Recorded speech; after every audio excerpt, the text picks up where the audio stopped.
Hello, Ginger and Company. I am back again. I'm at my mother's house. I'm watering her garden. And while the sprinkler is set for 20 minutes, I thought I might pop on here and read another story by Amy Hempel, because that's the author that I want to kind of start this with, and she has a lot of works that I'm really interested in reading aloud and kind of discussing. So I thought that I would read, I'm not sure if I'm going to read one or two. I'm questioning that right now because the first one that I have picked out is super short. Surprise, surprise. And it is from her most recent collection, Sing to It. And I think I would just jump right into it. And for anybody who might be consuming this visually as opposed to just listening, I do have my dog here with me, and she's exploring the yard right now, but she may pop through. So she might be around. If you hear a little jingle jangle, that's her collar, or the tags on her collar. Here she is now. She's coming around the corner. Okay, so this first one here that I want to go over is called Fort Bed, and the bed is B-E-D-D. And I say that because of the first sentence, so I'm just going to jump right into it now. Fort Bed. The second D is silent. We agreed on that, if not on much else.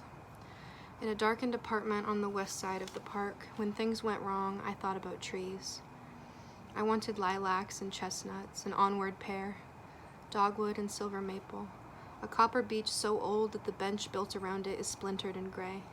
Trees take root, and I thought I could too, if I had enough trees to learn from.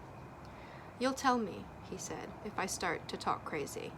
If I do something crazy, you'll tell me, he said. He was incurable. Old age can't be cured. We clung to each other for safety in the only safe place we knew, in the dark back bedroom. Fort Bed, the temperature of skin and air. We propped ourselves up on feather-filled pillows, and the wagons circled, but the wagons were pillows too, so Fort Bed changed its borders with every move we made.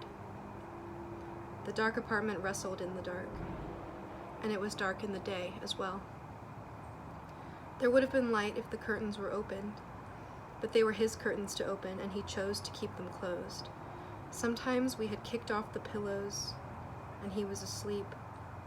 I would walk to the window and yank back the drapes the way an amateur diver might surface too quickly.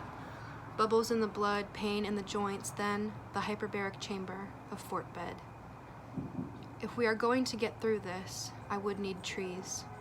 The next day, or any day, I could slip away and drive to a nursery, pick out a tree, bald and burlapped, and put it in my car and take it to the edge of a field where no one would see me dig with the shovel I brought along.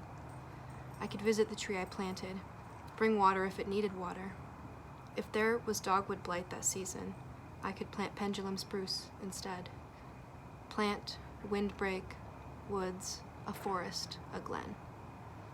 And that is Fort Bed by Amy Hempel. So I'll get into my questions. First one, what did you think the story was about? There she is. What was your favorite quote or line? How did it make you feel? And the last one, does this story make you want to read more of Hempel's works?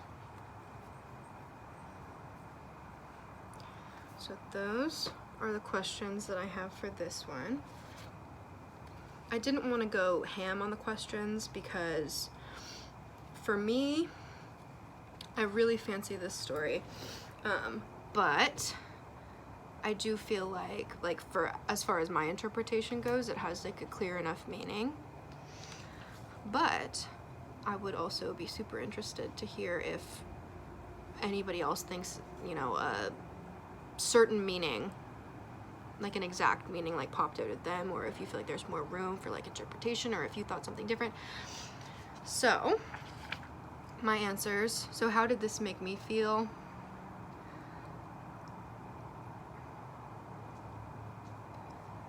This story kind of gives me the vibe of a kind of story that I really like to read, where it's like some kind of form of suburban dysfunction. And you know, maybe suburban isn't the right word, because it says it's a darkened apartment on the west side of the park, right? Not necessarily a neighborhood. But when I think suburban, I just think that I think of people that live near each other and like have their own homes and just kind of do that kind of stuff. I don't know if that makes sense.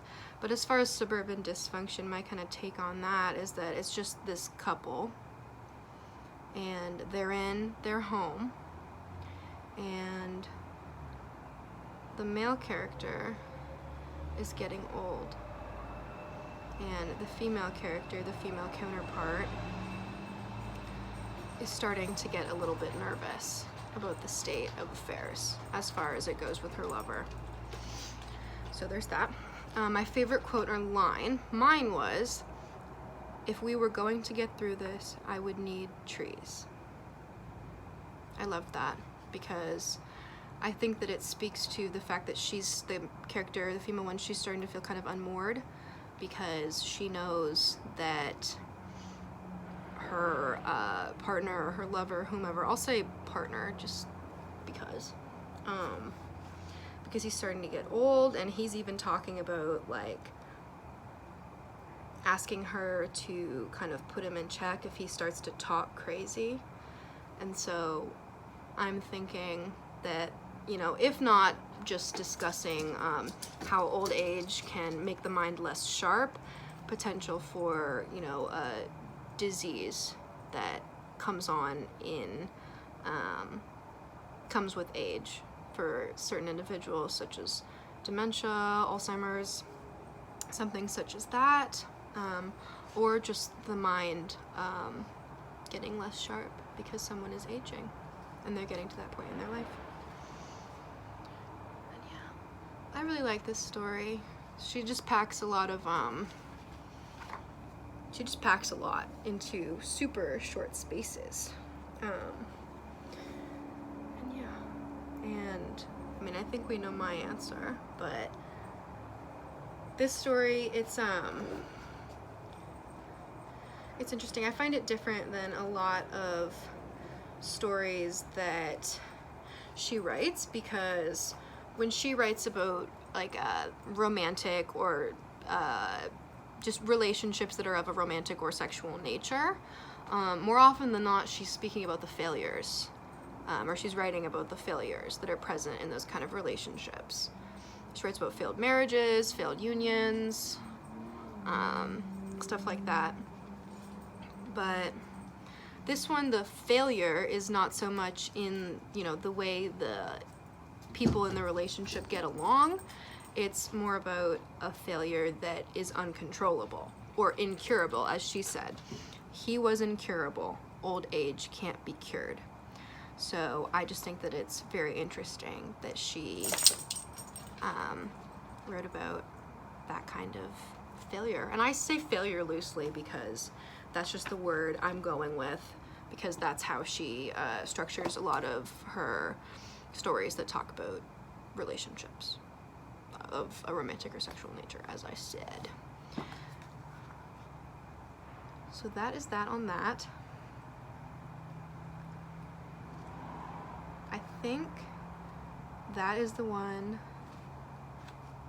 that I will leave it with for now, but I do want to record another that is a little bit more beefy of a video, because as you can see, I have the bookmarks ready,